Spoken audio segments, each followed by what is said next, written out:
So now I'm ready to level the chair. 1,001 ways to level a chair. I'll show you the way that I do it. Now, before, if you've got just baluster turnings and they're tapered all the way down, it really doesn't matter how the thing rocks, how it sits. You can just cut those things off anywhere you want. But these blunt arrow foot turnings, you can't. And so before I drilled for all this, I went ahead and checked again, and I put the legs up in their holes and turned it over to make sure that it set real good and level on the bench, and it did. It was just absolutely perfect. And then I put the undercarriage together, and now I got a rock. Yeah, so it's always something. I mean, it's not much of a rock, but these things aren't going to be perfectly even down here. Nobody's ever going to see it, but anyway, kind of whatever. So what I'm going to look for first is the cant, and that would be the slope of this seat. And on a chair like this, that's typically used as an occasional chair out by itself, I'll go up to, say, 1.5 inches cant. Now, that's also relative to the slouch right here, which was 12 degrees. So if you got more of a slouch, you want less of a cant, and it's also relative to how deep I carved the seat here of 1 inch. But with my chairs, this chair will get about 1.5 inches. A side chair might go up to only 3/4, sitting you up a little bit straighter at the table. So we'll take a look right here, and 18 3/4 and 17. So I got just a little bit over 1.5 inches. Let's look side to side, and that's fine. A little bit over, it's okay. So I've got a heavy 18 there, and I got a light 18 there. Let's see which way this thing's going to rock. Yeah, it rocks the opposite way. Just straighten that up. Isn't that nice? So I want to bring this side up about 1/16 or so. Okay, let's see. Let's bring it back up.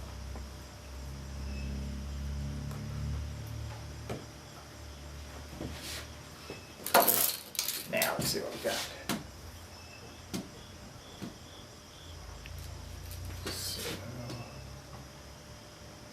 Okay, that's got it right there. So now I take my little ducky right here, and I'm going to mark. You can mark this thing with anything. A lot of people use just a compass. I can't hold the compass that straight up and down. You might be able to, but I can't. So I used to just use a block of wood until somebody sent me this little thing, and so I use it. So I'm going to set it for how much I want to take off there.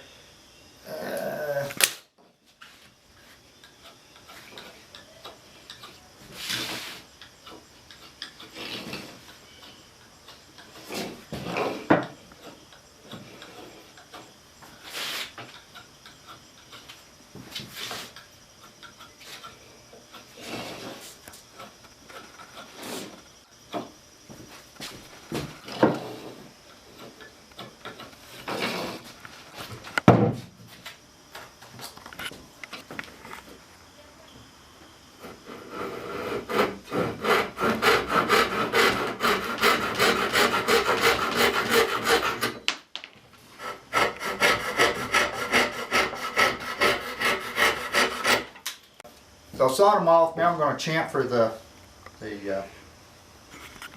bottoms of it, and you know, after looking at it, in retrospect, I should have taken the legs just a tad bit deeper. I would have had just a little bit more straight sticking out there. That's getting into that bulb just a tad bit too much for me. I'd prefer to have another close to 3/16 to 1/4 on that. Too late now. So now I'm going to chamfer it with my old French knife here.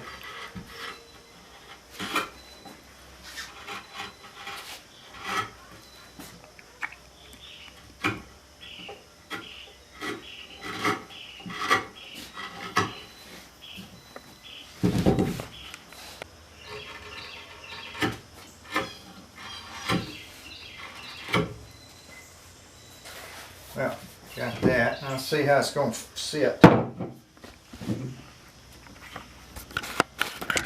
Well, it doesn't rock. but probably sits on its tippy toes or on the heels. And I've got this old black bench, which makes it really handy because a little black will come off on it. Well, those look pretty good, amazing. That one's back on the heel, and this one's a little bit back on the heel here. So if you want to make it just dead flat with the floor, or if it's rocking a little bit and you have to take off just the least little bit, there's a real neat way of doing that. And Carl Swinson showed it to me. It's just putting your block plane in your tail vise here. You can see that. And just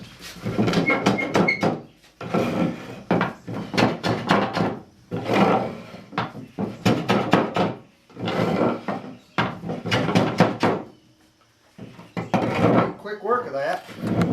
See if I knocked it out. Okay, so I got just a little bit of rock in it.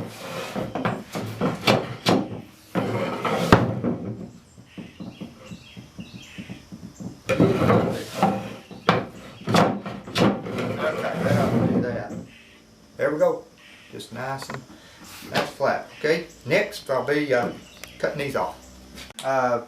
Ready to cut these things off. I got my no slip pad because this thing sometimes will inch forward and fall off.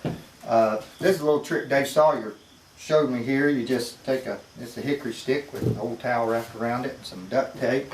And I got this deep-throated clamp here. These are great clamps. These Wetzlers are good.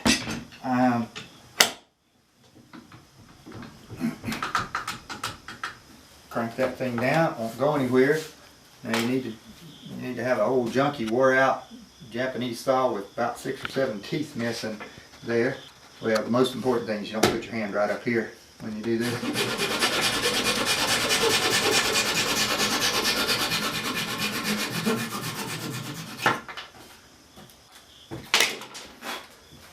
And some of y'all have flush cut saws. I'm sure they're fine. I don't have one. So you got to come out of the cut on this. You go out of in the middle of the piece. You come out of the cut on the far side and it'll break off because it's unsupported wood fibers. So if you notice the way I do that is I turn the mallet upright like this so I can get in without hitting the seat.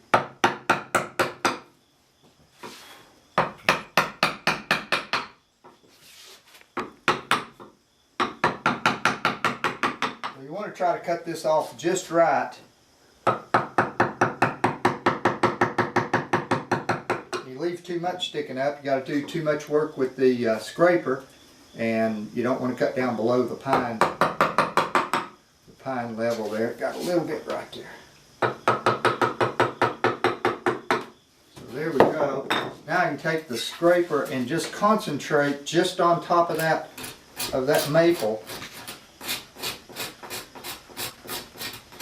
Because if you hit the pine, it'll dig in with you.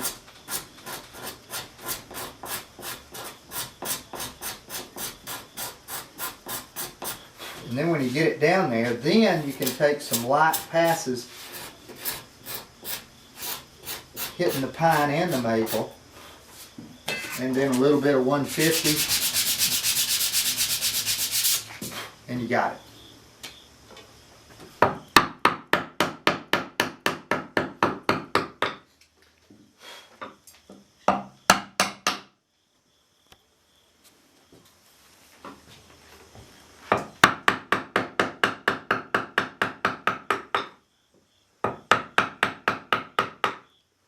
So it's a little more difficult to get back into here, but you know, just turn your mallet like that and lay the chisel down and you can get there.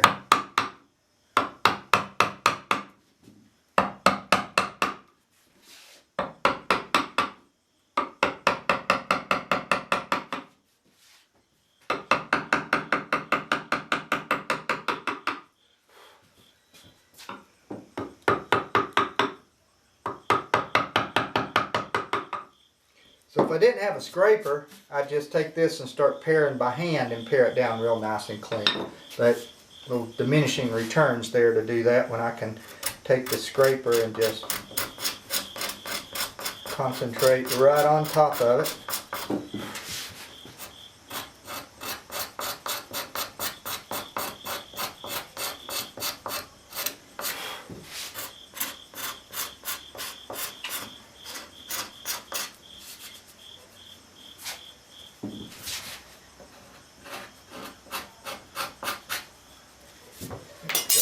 And got a little piece of sandpaper here.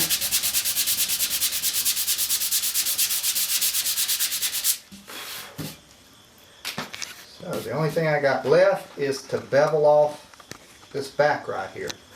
And so I'm going to do a little 45-degree bevel on the back here, and drawing a line to cut to.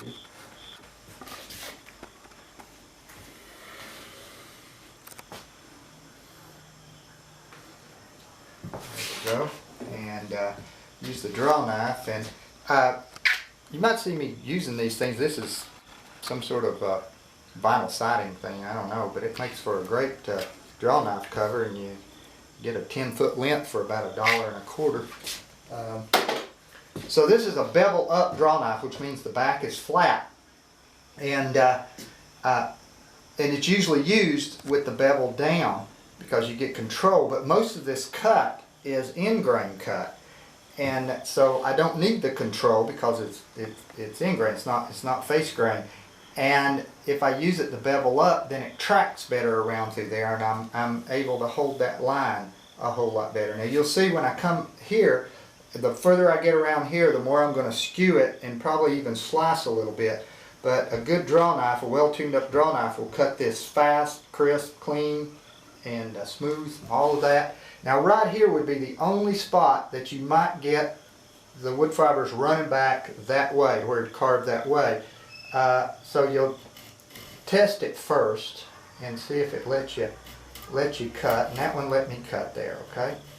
So now I'm just going to come around with the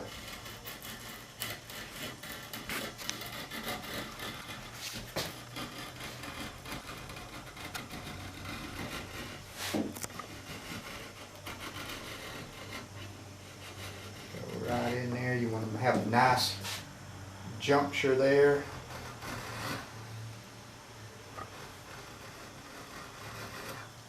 Yeah.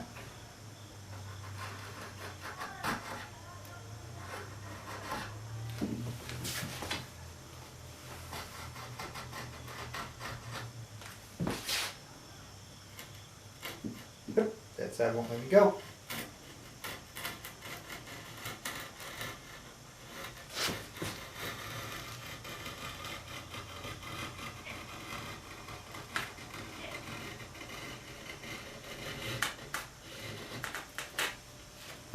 Flip it over and go the opposite direction. Well, kind of cantankerous, won't let me go either way. There we go. Okay. Now this right here, you can cut this whatever you want. Get your chisel out and cut it. Just turn the draw knife over.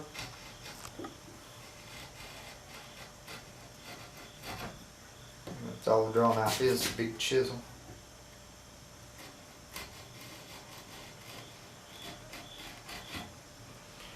And see, I didn't even have to, if I was doing that with the bevel down, then I might be running that. It'd be tough for me to control it, pushing it away from me.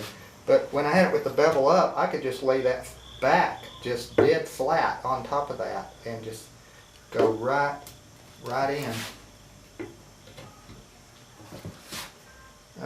So I want to check these little lines out right here and make sure they continue down and they're sharp.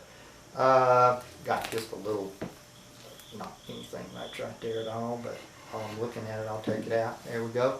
I mean, this is a good opportunity for some detail, and it shows through the paint really nice. It's the juncture of the gutter and where all of this meets here. That looks real pretty when you paint it and rub it down hard. And so do all these nice little detail areas here. So try to pay attention to those. You know, don't sand them. Just use your tool and get them nice and sharp. All right, well, we're finished with this part.